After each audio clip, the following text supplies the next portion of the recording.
La vie en trois lettres, le journal en trois titres sur Canal 3 Bénin. Mesdames, Messieurs, bonsoir. Voici le sommaire de cette édition.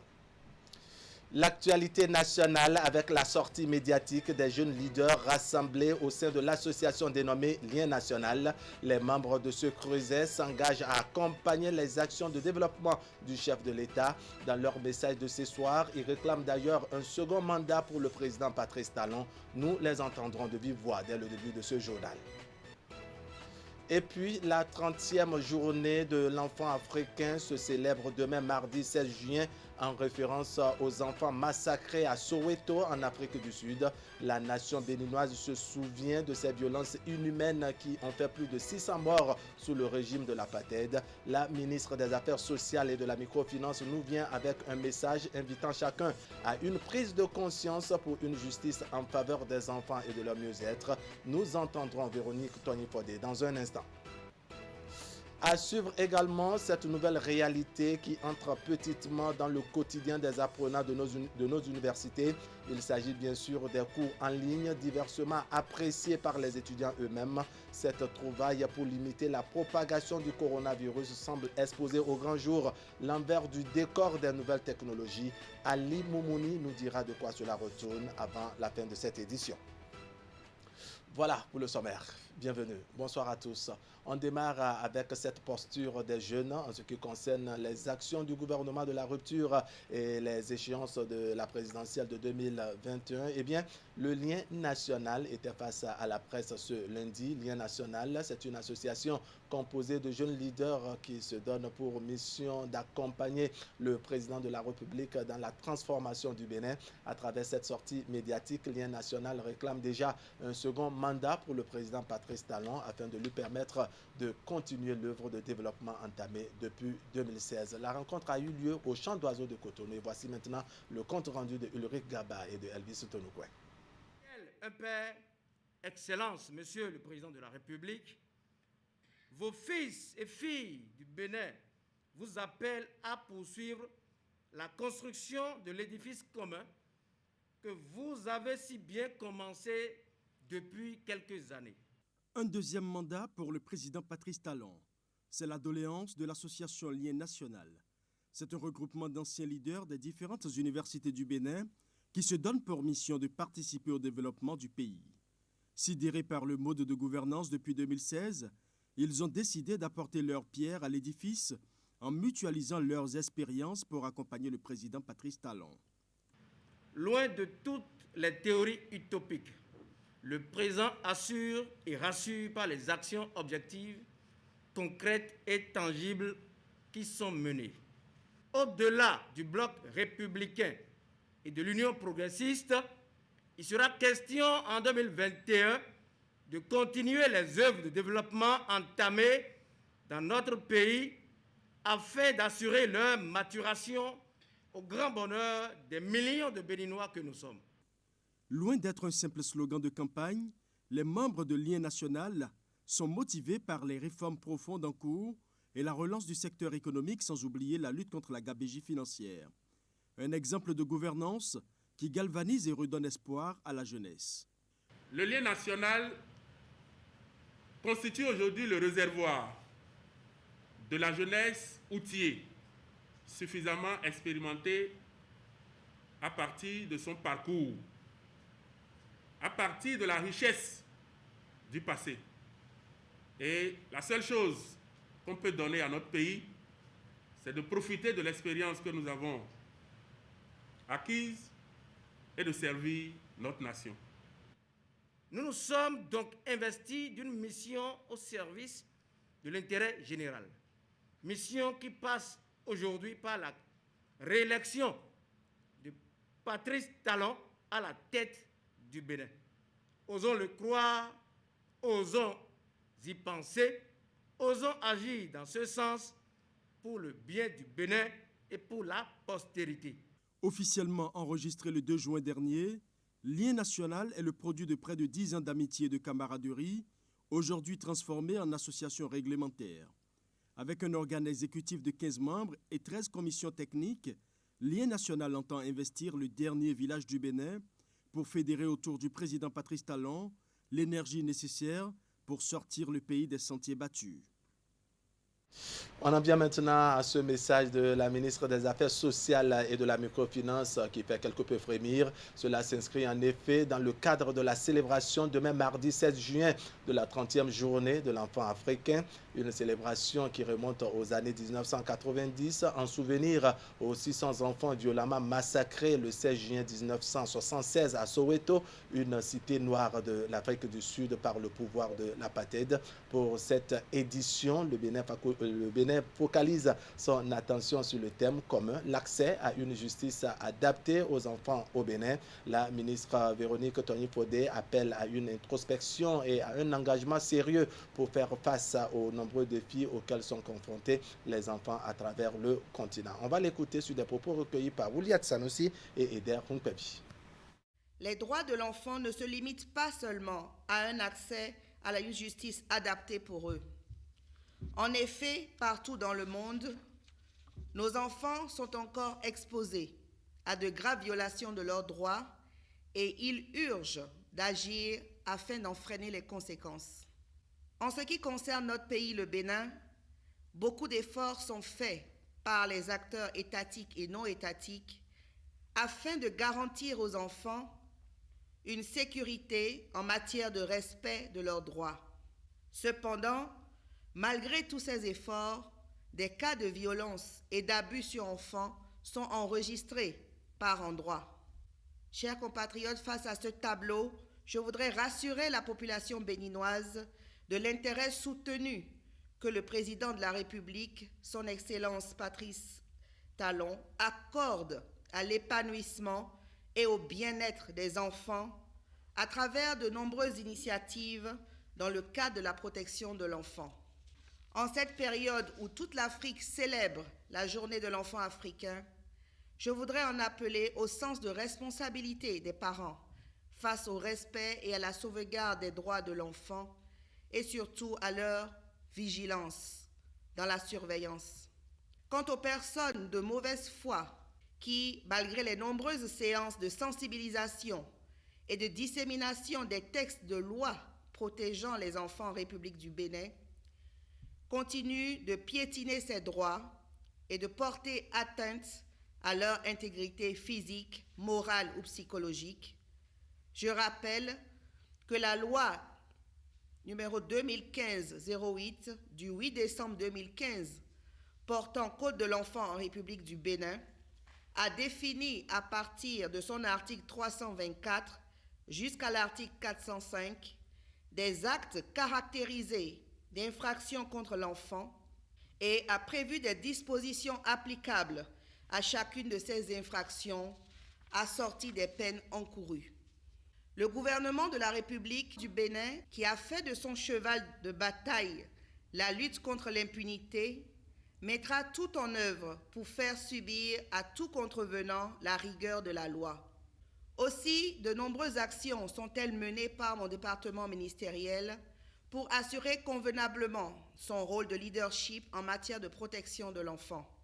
Au nombre de ces actions figure l'élaboration de la politique nationale de protection de l'enfant et son plan d'action, la mise en œuvre de ce plan, la vulgarisation du Code de l'enfant, l'opérationnalisation de la ligne d'assistance à l'enfant, le numéro vers 138, l'élaboration d'un plan d'amélioration de la qualité de prise en charge des enfants dans les centres d'accueil et de protection, les séances de sensibilisation des élèves des collèges et lycées sur les risques liés au comportement déviant, la réactivation du Conseil national de protection nationale pour une meilleure synergie plurisectorielle d'impact, toutes choses qui témoignent de l'intérêt que le gouvernement accorde au secteur de la protection des enfants au Bénin.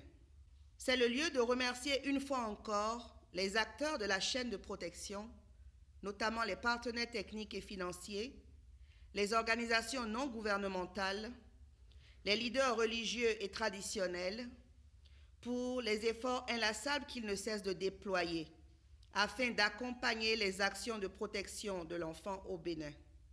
Je profite de cette occasion qui m'est offerte pour susciter davantage leur engagement aux côtés du gouvernement béninois dans la mise en œuvre de la politique nationale de protection de l'enfant, garantissant la prise d'initiatives appropriées à l'épanouissement et au bien-être de l'enfant. C'est ensemble que nous y parviendrons et dirons avec Robert Debré que les enfants sont notre éternité. Véronique Tony-Podier, ministre des Affaires sociales et de la microfinance. Les enseignants inscrits au test des aspirants au métier de l'enseignement ont composé sur toute l'étendue du territoire national ce week-end, samedi plus précisément. Dans le département du Zou, plusieurs centres de composition retenus à cet effet ont ouvert leurs portes à Boycon. C'est essentiellement les professeurs et élèves professeurs certifiés qui ont été accueillis au lycée technique et ils sont au total 566 candidats à plancher dans les deux épreuves retenues pour la circonstance. Voici le constat fait par Imet Hélène Amoussou. Troisième phase du test pour les aspirants au métier d'enseignant. La composition a rassemblé ce samedi tous ceux qui se sont inscrits pour cette évaluation dans les différents centres retenus à cet effet. À Boycon, au lycée technique, 566 professeurs et élèves professeurs certifiés étaient attendus. Ils ont été répartis dans 19 salles. Ici, comme dans les autres centres de composition du Zou, l'accès est subordonné au lavage systématique des mains et le port obligatoire de masques. Les professeurs certifiés, élèves professeurs certifiés, c'est eux qui sont ici. Et ces candidats sont de spécialités diverses, de disciplines diverses. Nous avons une dizaine de spécialités, pour ne pas dire disciplines, dans lesquelles les candidats ont composé. Les premières dispositions sont celles relatives aux mesures barrières contre la propagation de ce mal. Donc vous devez avoir vu juste à l'entrée qu'il y a des dispositifs de lave-mains et que tous ceux que vous rencontrez dans la maison ont porté le masque. C'est des instructions fermes que nous faisons respecter, qu'on nous a demandé aussi de faire respecter. Donc la hiérarchie nous a demandé de faire respecter. Nous avons reçu des consignes aussi bien orales qu'écrites dans ce sens. Aussi dans les salles, on a essayé au maximum de distancer les candidats, au maximum, selon nos possibilités, pour que la propagation soit limitée, ou bien n'ait même pas lieu. Dans le rang des candidats, cette nouvelle méthode de recrutement des enseignants instaurée par le gouvernement semble être appréciée. Toutefois, il déplore le fait que certains sont encore à la maison, bien qu'ils soient déclarés admis lors des tests précédents. L'enseignement, ce n'est pas tout le monde qui peut le faire. C'est celui qui est capable qui pourra le faire. C'est pourquoi il faut un test pour diagnostiquer réellement qui sont ceux qui peuvent le faire et qui sont ceux qui ne peuvent pas le faire. Lorsque vous testez la personne, vous dites qu'il est apte et qu'il n'a pas été envoyé, déployé sur le terrain et que dans le même temps, vous lancez encore d'autres tests pour compléter la liste alors qu'il y a des gens qui sont admis, qui attendent. Là, ça laisse à désirer. Qu'il soit serein et qu'il compose dans les conditions normales, puisque c'est des gens qui aspirent à la fonction enseignante. Il y en a des gens qui ont déjà enseigné à des endroits donnés, donc ils ne sont pas novices en la matière. Ils n'ont qu'à composer simplement et de façon sereine et espérer. Pour ce test, les candidats ont affronté deux épreuves, une de culture générale et l'autre de spécialité. Sur le plan national, 53 656 candidats ont planché. L'organisation de cette évaluation répond aux ambitions de l'exécutif de disposer d'une base de données à laquelle il peut faire recours pour régler les problèmes de manque d'enseignants dans les établissements. Comme vous le savez, les données ont changé au campus d'Abomey-Calavi en raison du coronavirus. Les contacts physiques sont interdits et les apprenants font l'expérience des cours en ligne, une initiative des autorités censée maintenir les étudiants en position d'apprentissage. Mais plusieurs semaines après, cette mesure est diversement appréciée par les étudiants eux-mêmes. Ali Moumouni et Moufid Sabouan sont allés faire le constat. On va suivre leur compte rendu. Depuis environ un mois, c'est une nouvelle réalité que vivent les étudiants du campus d'Abomey-Calavi. Les cours en ligne démarrés depuis le 11 mai dernier se poursuivent dans presque tous les départements d'études de l'université.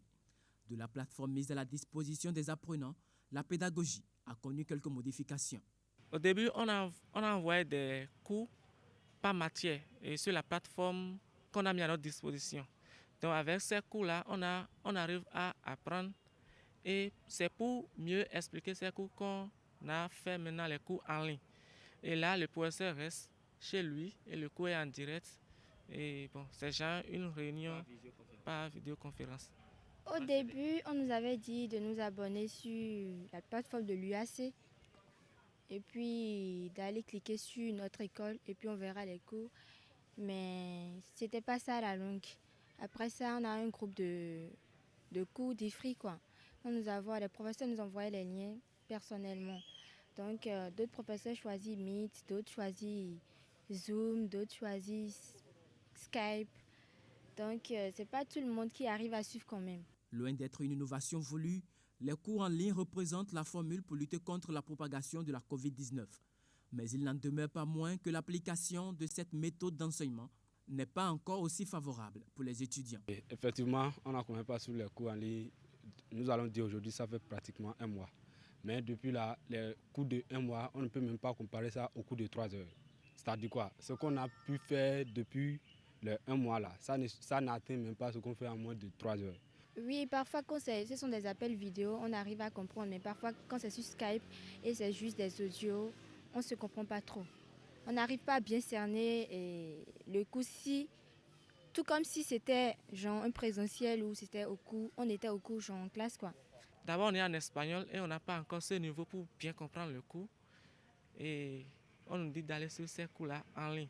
Bon, ça nous rend la vie difficile et on n'a pas le choix, on ne peut que s'adapter. Si les étudiants de certaines facultés arrivent à s'adapter, il y en a qui ne parviennent pas à s'en sortir avec les explications en ligne. Au-delà de cet aspect lié à la pédagogie, les apprenants rencontrés, pour la plupart, sont également confrontés aux problèmes de connectivité. Parfois, j'arrive à suivre, parfois, suite au coup de forfait, et puis je ne suis plus parfois. Parce que il y a d'autres fois la connexion bug, il y a d'autres fois on prend le forfait, mais ça finit vite que prévu. Parce qu'ils ont dit qu'on va faire les cours en ligne, qu'ils vont mettre les dispositions à notre place, juste qu'à l'heure où je vous parle là, si ce n'est pas le réseau Wi-Fi et ce qui est installé ici, c'est pour une ONG qui est en train de nous aider. Donc la voix de l'étudiant. Je vais aussi profiter pour les saluer parce que c'est une belle initiative ce qu'ils ont fait.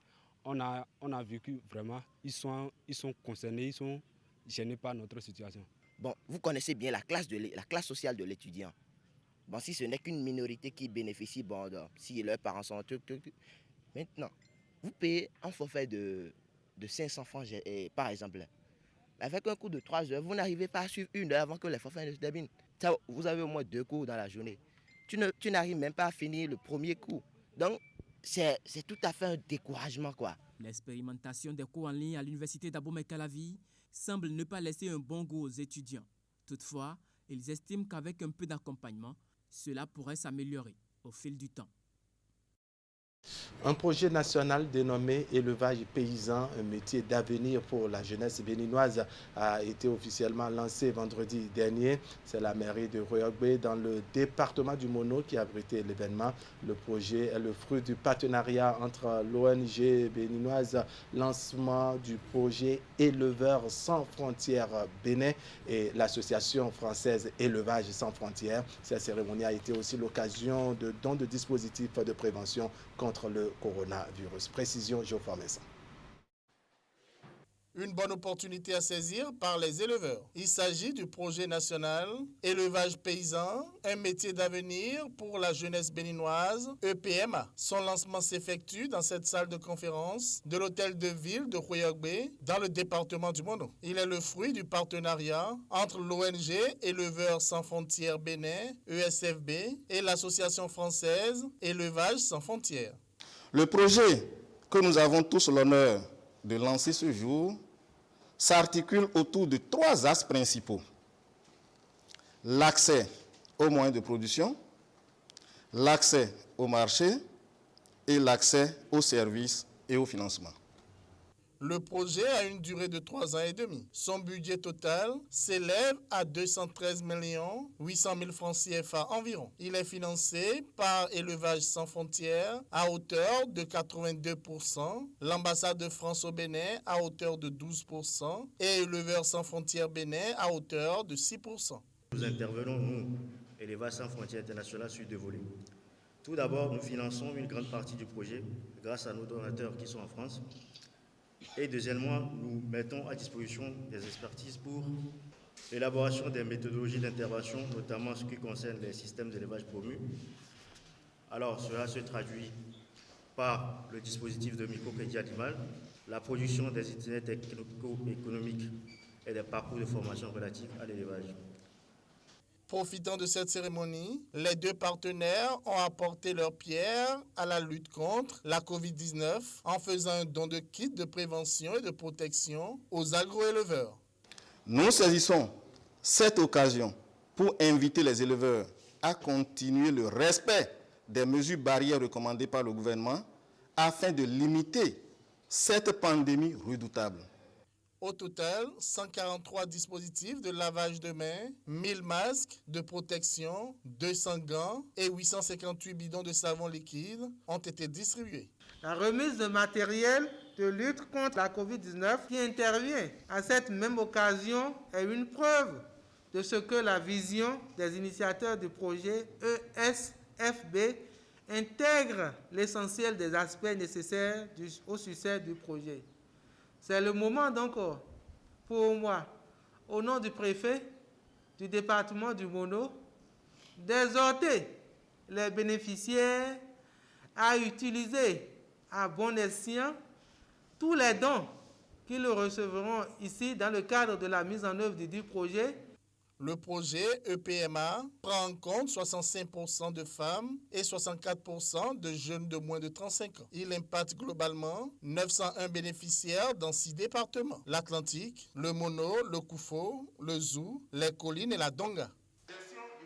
On va écouter maintenant l'appréciation, l'analyse et le commentaire de Pascal Todjinou. Pascal Todjinou est aujourd'hui acteur de la société civile et son appréciation, bien entendu, est relative aux mesures prises par le gouvernement pour soulager les populations et les entreprises frappées par les effets néfastes du coronavirus. On écoute donc Pascal Todjinou.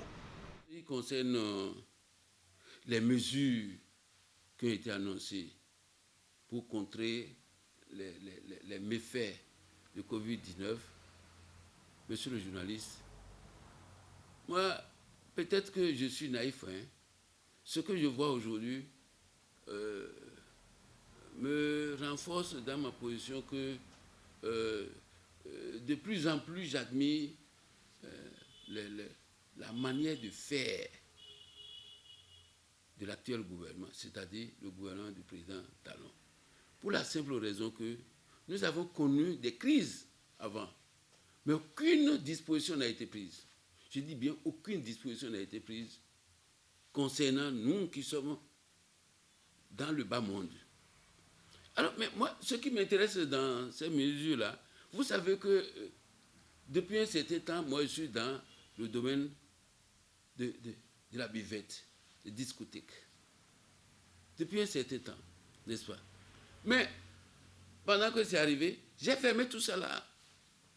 J'ai même mis sur mes buvettes fermées pour cause de Covid-19. Ça là, je vous jure tout. Il y a beaucoup de gens qui en ont souffert. Moi-même, j'en ai souffert parce que je payais des gens. Il y a des gens qui sont salariés chez moi. N'est-ce pas? Il y a des gens qui sont salariés chez moi, mais qui n'ont pas gagné le salaire là pendant 3 mois.